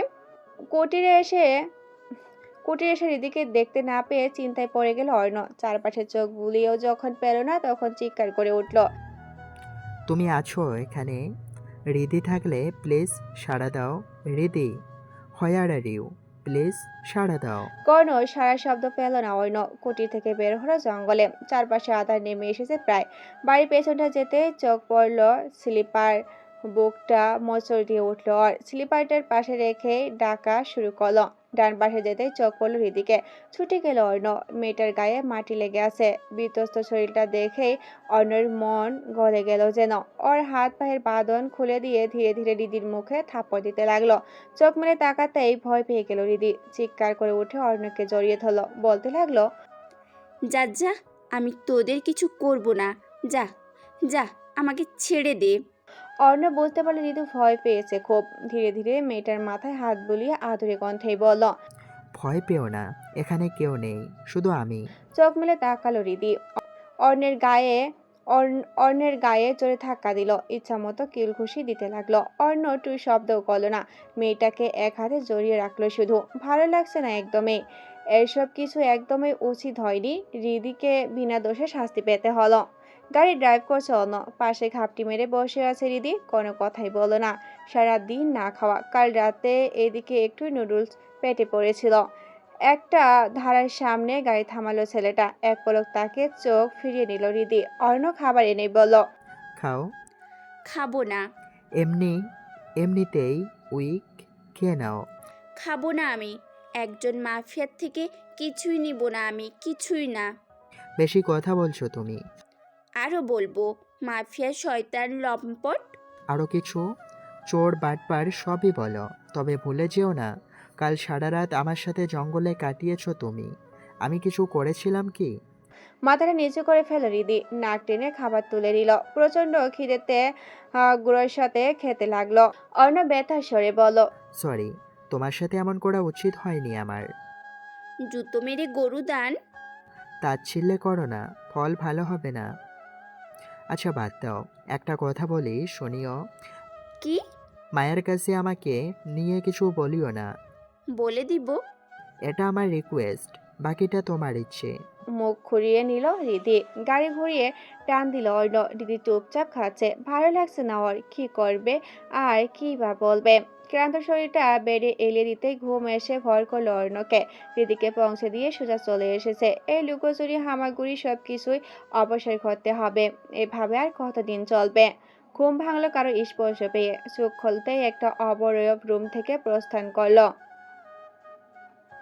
অর্ণের মুখে ছিটিয়ে আছে অশ্রুকণা। নতুন কিছু নয় এটা। সামাদের চোখের জল খুব ভালো করে বুঝতে পারল অর্ণ। তবে মায়া হলো না, হলো শুধু বিদ্রুপ। ফাঁচিটিতে পা রাখতেই মায়া প্রশ্ন ঝুলি সাজিয়ে দিল। হৃদি করে মতে ইগনোর করলো। মায়া ছাড়ার পাত্রে নয়, একেবারে আঠের মতোই লেগে আছে। হৃদি বলল, ওকে বলছি। বলো। আসলে কাল আমি আমার বয়ফ্রেন্ডের সাথেই ছিলাম। মিথ্যা বলা ছাড়া উপায় ছিল না হৃদির। কেন যেন সত্যিটা বলতেই পারছে না মেয়েটা। মায়া বিশ্বাস করছে না দেখেই হৃদি বলল, আসলে আমরা দেখা করতে গিয়ে গাড়ি নষ্ট হয়ে যায়, যার ফলে আটকে পড়ি সেখানেই, আর সেই কারণেই আসতে পারিনি। ও, বাট ফোন করে কিছু জানতে পারতে। ফোন সুইচ অফ ছিল, চার্জ ছিল না। ও আচ্ছা, ঠিক আছে। মৃদু হাসলো হৃদি। মায়ের থেকে বিদায় নিয়ে চলে গেল। মুখটা কেমন করছে, মনে হচ্ছিল এখনই ধরা পড়ে যাবে। ক্লাসে অন্যমনস্ক হৃদি। অর্ণ সেটা লক্ষ্য করে শ্বাস ফেল। ক্লাস শুরু হতে স্যার বললেন, তো গত সপ্তাহে যারা নাম দিয়েছিলে তারা প্রস্তুত তো? এবার কিন্তু হাড্ডাহাড্ডি ম্যাচ হবে। সকলে উত্তেজিত হয়ে পড়ল। অর্ণ নিজেও নাম দিয়েছে। খ্যাতমার্কা স্টাইল হয়েও কিছু করতে হবে, যার ফলে মায়া প্রেমে পড়বে। ক্লাস শেষে সবাই মাঠে আসলো। হই হুল্লোড় পড়ে গেছে। সবাই বেশ আনন্দ উল্লাস করছে। একে একে অনুশীলন শুরু হলো। অর্ণকে কেউ পাত্তাই দিচ্ছে না। চশমা ঠেলে একটা ছেলের কাছে গেল অর্ণ। ছেলেটা হাসতে হাসতেই বলল, তুমি পাবে না খোকা। যার ফলে সবাই হাসতে শুরু করে দিল। অর্ণের ইচ্ছা হলো ছেলেটার মাথা ফাটিয়ে দিতে, তবে চুপ করে রইল। একে একে খেলছে সবাই। অর্ণ শুধুই ফিল্ডিং করে যাচ্ছে। সকালে যখন হাঁপিয়ে গেল, অর্ণ ব্যাট হাতে নেওয়ার সুযোগ পেল। ঠিক তখনই একটা ছেলে এসে বলল, ফিল্ডি কর তুই, এভাবে সময় নষ্ট করিস না। মেরে ব্যাটটা নিয়ে গেল। অর্ণ দাঁতের দাঁত চেপে সব সহ্য করলো। মায়ার দিকে তাকিয়ে দেখলো চারপাশে চোখ বোলাতেই ব্যস্ত। অর্ণকে যেন দেখছেই না। মেয়েটাকে বাগে ফেলার বড় দুষ্করি না হয়ে যায়। ক্রিকেট খেলা শুরু হবে এখনই। থার্ড ইয়ার আর ফাইনাল ইয়ারের খেলা। সকলের মাঝে উত্তেজনা ভরপুর। অনুশীলনে ফিল্ডিং ভালো করে অর্ণকেও সিলেক্ট করা হয়েছে। তবে সবাই শেষে ওর নাম। টস করা শুরু হলো। টসে জিতে ফাইনাল ইয়ারের স্টুডেন্টরা ব্যাটিংয়ের সিদ্ধান্ত নিল। অর্ণ যদিও অলরাউন্ডার, তবে ওকে বল করার সুযোগ দেওয়া হলো না। দলের নেতা বল করার এক ওভারে 22 রান চলে গেল। শর্ট টাইমের ম্যাচ হওয়াতে T10 খেলা হবে, অর্থাৎ 10 ওভার করে। প্রথম ওভারে 22 রান পেয়ে প্রত্যক্ষ দল বেশ প্রফুল্ল। থার্ড ইয়ারের মাথায় হাত। তবে ক্যাপ্টেনকে কিছু বলার সাহস নেই। পরের ওভারে ওয়াইড বল হলো দুটো, যার ফলে এক্সট্রা দুটো রান পেয়ে গেল। সবাই যেন ঝিমিয়ে গেল। যা তা অবস্থা একেবারে। হৃদির কাঁধে মাথা রেখে মায়া বলল, এরা হারবে নিশ্চয়ই। কি প্লেয়ার দেখেছো? কেউ চশমা পরা তো, কারোরটাই। কেউ শুকনা কাঠি। দেখা যাক না, দেখে নিও।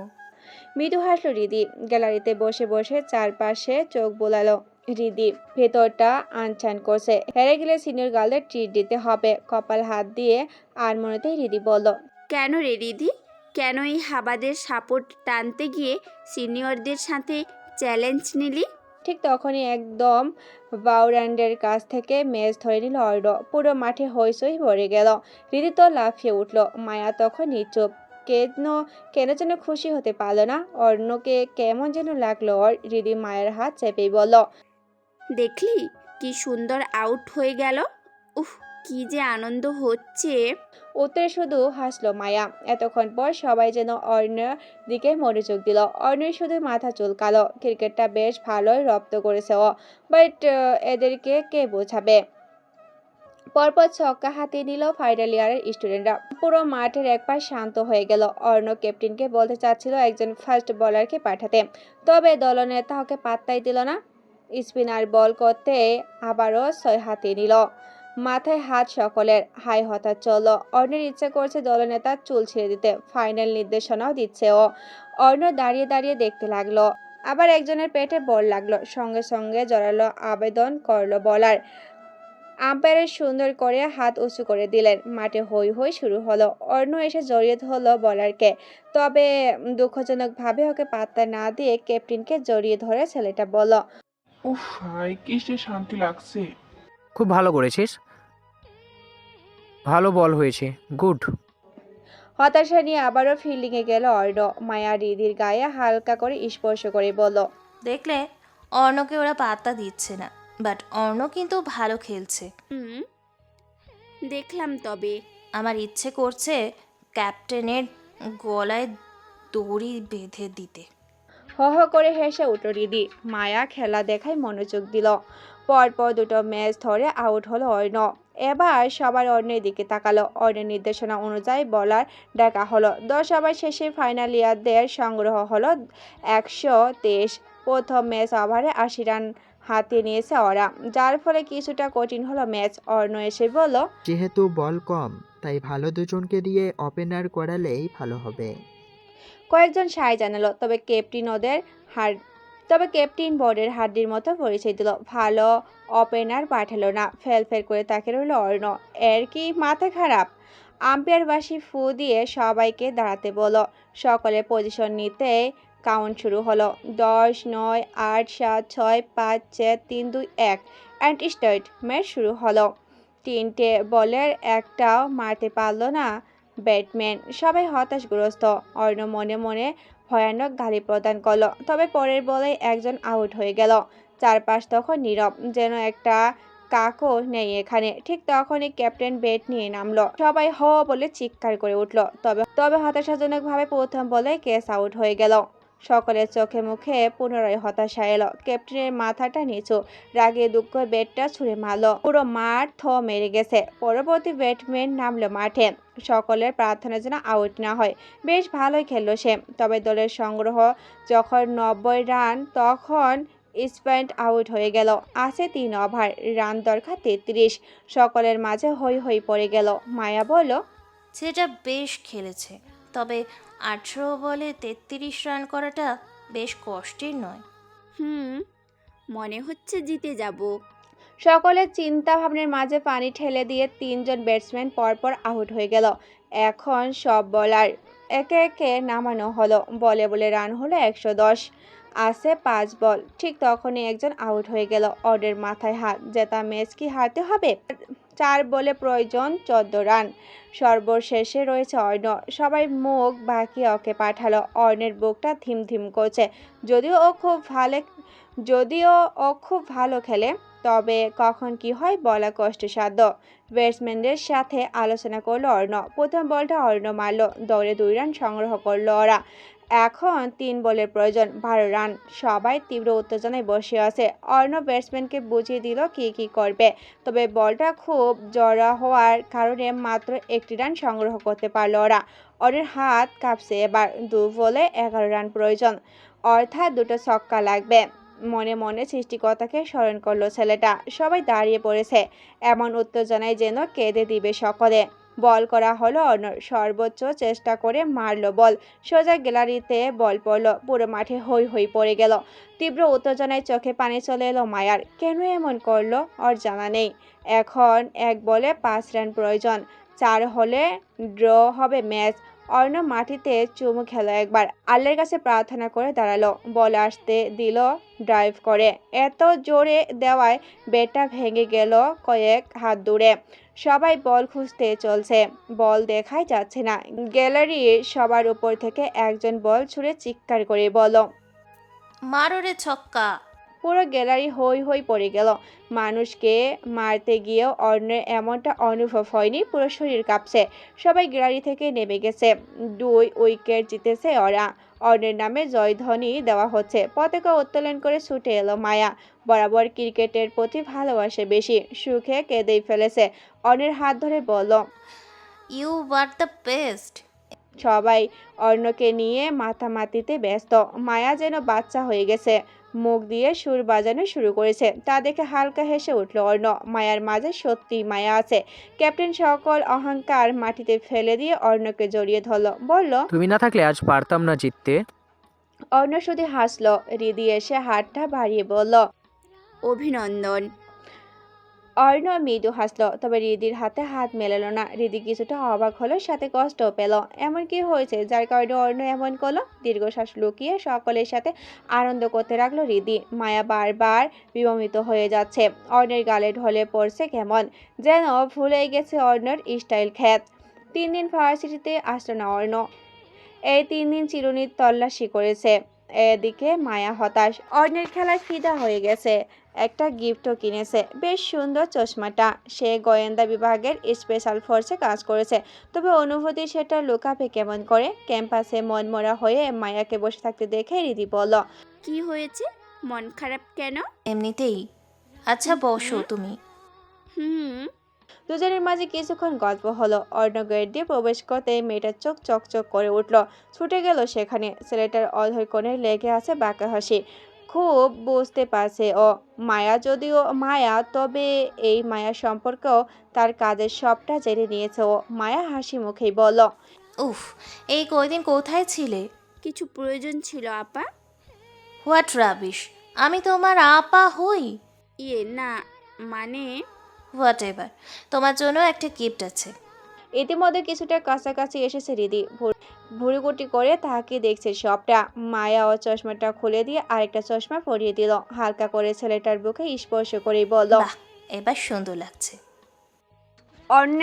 অর্ণের দৃষ্টিতে তা ছিল লেপ্টে আছে। হৃদি শুধু তাকিয়ে থেকে তপ্ত শ্বাস ফেল।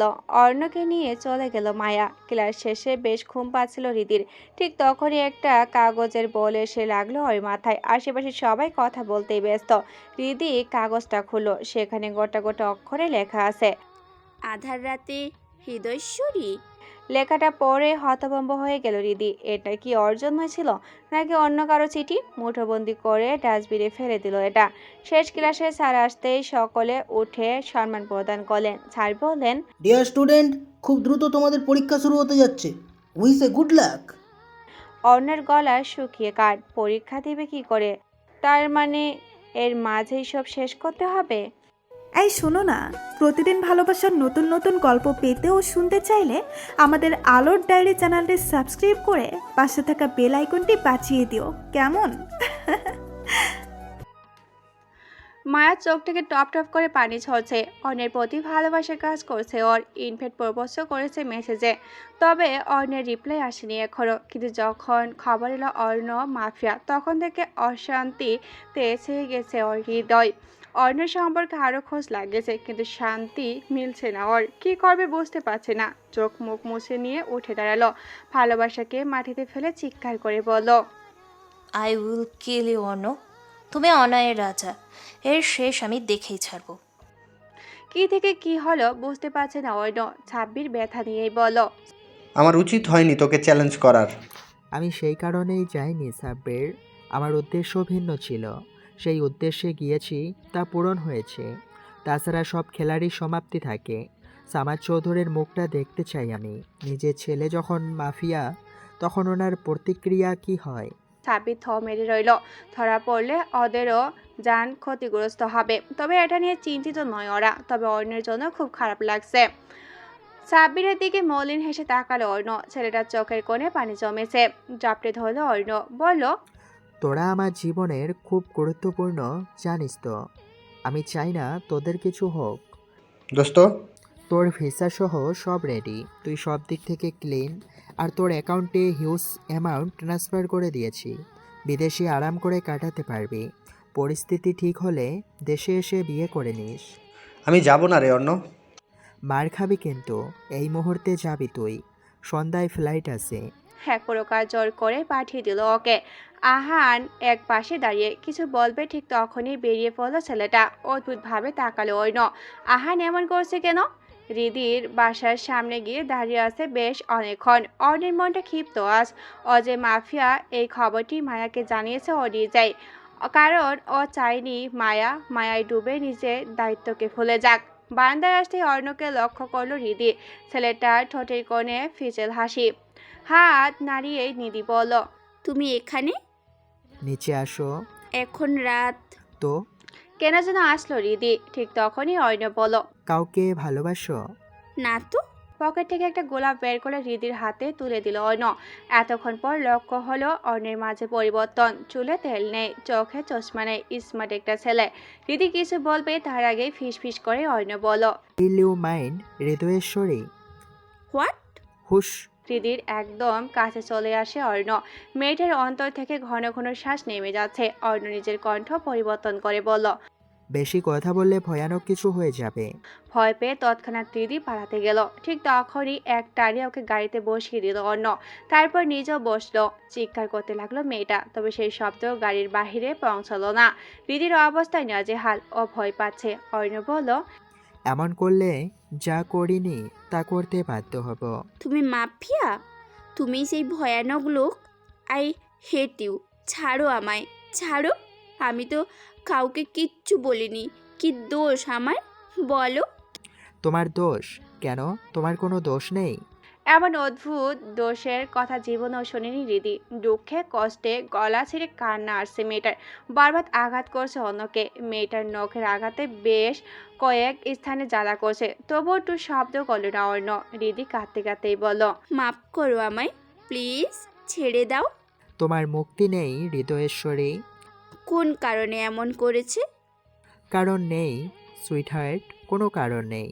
হৃদির কান্নার বেগ বাড়তে লাগলো। হঠাৎ ব্রেক কষলো, কিছুটা ঝুঁকে গিয়ে হৃদি অর্ণকে জাপটে ধরলো। ধীর কণ্ঠে বলল, এত কিছুর মাঝেও একটা সত্য কি জানো?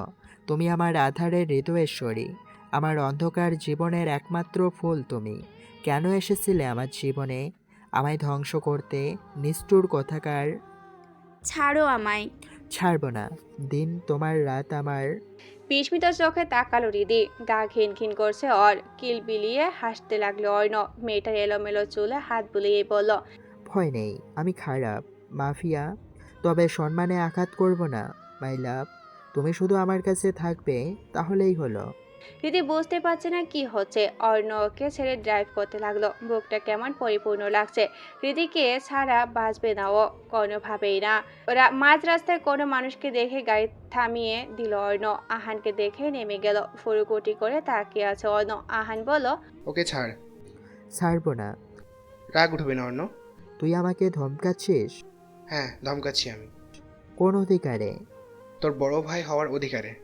হ করে হাসতে লাগলো অর্ণ। আহান অবাক হয়ে তাকিয়ে। অর্ণ বলল, ডাফার, হারামি না হলে এমনটা করতে পারতি না। মানে? দুজনের পাপ ঢাকতে গিয়ে আমাকে সবাই মিলে নর্দমায় ফেলে দিলি তোরা। থক করে উঠলো আহানের বুক। চিৎকার করতে লাগলো অর্ণ। কি ভয়ঙ্কর আর বিকট সেই শব্দ। আহান কাছে আসতে অর্ণ বলল, ডোন্ট টাচ মি। তুই আমার ভাই না, তুই হলে অগ্নি লাভা। ঘৃণা করি তোদের। সবার ভালোবাসার পেছনে আছে শুধুই ঘৃণা আর ঘৃণা। আমার কথা শোন অর্ণ। কি বলবি বল। দেখ অর্ণ। হাত উঁচিয়ে বাধা প্রদান করলো অর্ণ। চোখের পানি মুছে নিয়ে বলল, সামাদ চৌধুরীর সাথে বিয়ে হলো অহিতা খানের। এরই মাঝে সামাদ চৌধুরীর ভাই তারেক চৌধুরীর সাথে প্রণয়ের সম্পর্ক হলো অহিতা খানের ছোট বোন শরীফা খানের। আর তাদের পাপ হয়ে জন্ম নিলি তুই। শেষ কথায় চোখ বন্ধ করে ফেললো আহান। অর্ণের চোখে টাচ্ছিল। আমার জন্মের পর সামাদ চৌধুরী আর অহিতা চৌধুরী বিদেশে চলে যান। আমি ওখানেই বড় হই। আমার যখন 16 বছর তখন দেশে আসি আমরা। তবে এর মাঝে ঘটে বিপত্তি। দীর্ঘদিন সংসার করার পর তারেক চৌধুরী তোকে ছেলে বলে স্বীকার করছিল না, কারণ উনি এই সম্পর্কটাকে আগাতে চাননি। ইতিমধ্যে তোরই ভাই পূর্ববের বয়স 13 হয়েছে। পূর্বর লিগেল সন্তান হলেও তুই ছিলি অবৈধ। তারেক চৌধুরীর সন্দেহ ছিল তুই হয়তো ওনার সন্তান নস। তখন থেকেই খালামণির সাথে ঝগড়া হতে থাকে। এক পর্যায়ে ডিভোর্সের সিদ্ধান্ত হয়। মা খালামণিকে খুব ভালোবাসত। বাবার সাথে ঝগড়া হতে থাকে এ নিয়ে। তখন বাবাকে বলছিল তোমার ভাই ধর্ষক, কিন্তু আমি ধর্ষক শব্দটা শুনেছিলাম শুধু। তারপর মা আবার বললেন আমার বোনকে ধর্ষণ করে।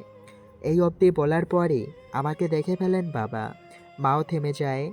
তবে তবে আমি উল্টোটা বুঝে চিৎকার করে বাবাকে অপমান করতে থাকি। রাগে বেরিয়ে যাই, বাবা মাকে আঘাত করেন, আর সেই আঘাত মিশ্রিত শরীর নিয়ে নিচে নামতে যেতেই মা পড়ে যান, আর সেখানেই মৃত্যু হয়। বাবার সাথে আমার সম্পর্ক নষ্ট হলো। তোকে তো আগেই হোস্টেলে রেখে পড়াশোনা করাচ্ছিল। আমি চিনতাম না তোকে, কারণ দীর্ঘদিন আমরা বিদেশে ছিলাম, কারোর সাথেই যোগাযোগ ছিল না। তবে তবে পূরবকে আমার বাবার পাপ অর্থাৎ ভাই হিসেবে জানতে পারি। সব কিছুর মাঝে পাগল হয়ে যান আন্টি, আর সবাই চুপ হয়ে যায়। শুধুমাত্র তোকে অবৈধ তকমা থেকে বাঁচানোর জন্য পরিবার থেকে আলাদা করা হয় তোকে। ইনফ্যাক্ট তোর জন্য পূরব কেউ আমার চোখে অবৈধ হতে হয়। আর সব থেকে মজার হলো, তারেক চৌধুরীর সম্মান বাঁচাতে আমার দাদি আম্মা আমার বাবার উপর শর্ত রাখেন, যাতে করে কেউ কিছু না জানতে পারে। সবটা জেনেও চুপ করে থাকে সবাই। এর মাঝে আর একটা ঘটনা বলি। বাবা দাদি আম্মার সন্তান হলেও তারেক চৌধুরী হলেন পালিত সন্তান। তবে বাবার থেকে অধিক ভালোবাসতেন তিনি তাকে। সেই কারণেই তারেক চৌধুরীর সাথে খুন মাফ হয়। আমার আর বাবার মাঝে সৃষ্টি হলো কলহ। অথচ তারেক চৌধুরী তখন দেশ ছেড়ে বহু দূরে। দাদি আম্মা সবটা অনুভব করলেন। তখন থেকে বাবার প্রতি করুণা হলো, আর বললেন সবটা আমাকে জানাতে। কিন্তু বাবা চাইছিলেন না প্রিয় ভাইয়ের মুখোশ খুলতে। কিন্তু এভাবে স্বার্থ ঠিক করতে করতে সবাই আমাকে জ্বলন্ত দাবানলে ফেলে দিল। আর এর সাক্ষী হলি তুইও। নিজ বাবার পাপকে ঢাকতে, তোর অবৈধ তকমা ঢাকতে আমাকে সঙ্গ দিলি। যখন আমি পুরোপুরি নষ্ট হয়ে গেছি, তখন কেন আজ বলতে চাচ্ছিলি সবটা? অর্ণের চোখ থেকে পানি ঝরছে। অর্ণের বলা কোনো কথাই মিথ্যা নয়, একদমই সত্যি বলেছে। তবে অর্ণকে খারাপ কাজ করতে দেয়নি আহান। অর্ণ নিজেও তো খারাপ নয়, বরং কতগুলো মানুষের খারাপ দৃষ্টির শিকার, লোকের চোখে মাফিয়া। অর্ণ চোখ মুছেই বলল, শোন ভাই, অনেক হয়েছে। তোদের সবাইকে মুক্ত করলাম আমি। সবাই ভালো থাক। তবে এই মিথ্যের শহরে থাকবো না আমি। অর্ণ, আর কিছু জানতে চাস? কিছুদিন আগে এসব জেনেছি আমি। আর তোর প্রতি সন্দেহ থেকেই পূরবকে আঘাত করতে যাই। সেদিন যখন ওর জন্য তুই নিজে আঘাত বুক পেতে নিলি, তখনই আমার সন্দেহ ঠিক বলে প্রমাণিত হয়। জীবনে অনেক ভুল করেছি, এখন সমস্ত ভুল শুধরে নেওয়ার চেষ্টা করব। ভাই শোন আমার কথা। অর্ণ কিছু বলল না। হৃদি হতবাক হয়ে তাকিয়ে মেয়েটার গালে হালকা করে স্পর্শ করলো অর্ণ। খুব যত্ন নিয়ে কপালে ঠোঁট রেখেই বলল, ভালো থেকো আধারের হৃদয়েশ্বরী। তোমাকে আহান ভালোবাসে। আমি তো পাপের রাজ্যে বাস করি, এই পাপ থেকে মুক্তি নেই আমার। আহান আর হৃদি তাকিয়ে রইল। অর্ণ চোখ বন্ধ করে নিজেকে সামলে নিল। যাওয়ার পূর্বে হৃদির দিকে অস্থির চোখে তাকিয়ে রইল। এখানে জীবনের শেষ সমাপ্তি হবে হয়তো। এত ব্যথা কেন ওর? মায়ের হাতে রিভলভার। অর্ণের প্রতি তীব্র ঘৃণা নিয়ে এগিয়ে এলো ও। অর্ণ বুঝতে পারলো মায়া ওকে মারার জন্য এসেছে। মেয়েটার রক্তে লাল চোখ কেমন টলমল করছে।